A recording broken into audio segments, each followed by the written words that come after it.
Jenna Ellis is with the Dobson Family Institute and joins us now for a closer look at this issue and how it's shaping up in America. So, Jenna, let's begin. Where do things stand right now in states? Yeah, so unfortunately, we are seeing so many more states push forward this barbaric and extreme legislation, really in response to the new Supreme Court conservative majority.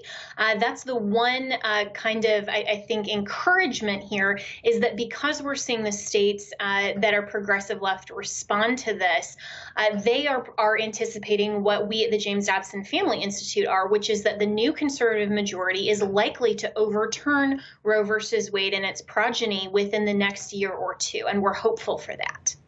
Now, we talked about Virginia as well as New York. Are there any other states where this law is being talked about?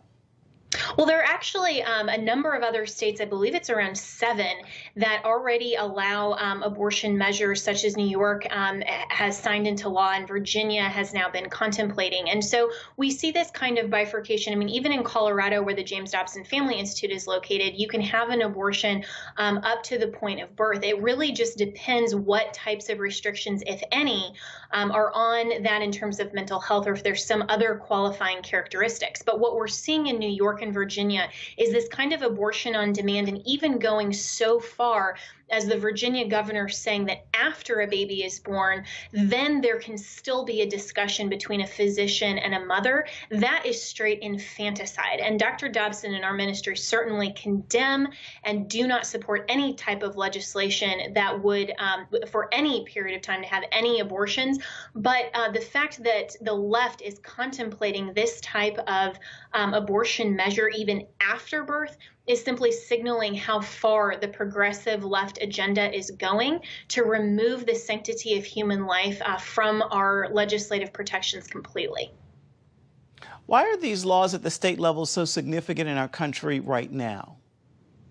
So why these are being contemplated is because, really, constitutionally speaking, healthcare and the sanctity of human life not only are there's no power given to the federal government to allow abortions, but really this is a state issue.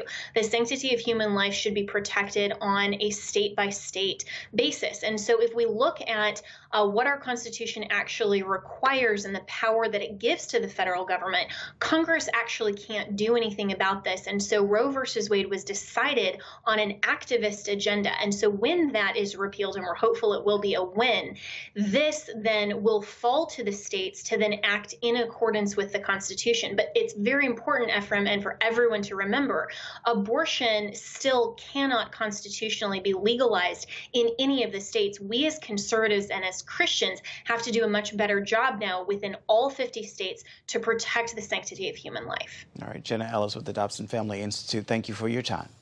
Thank you.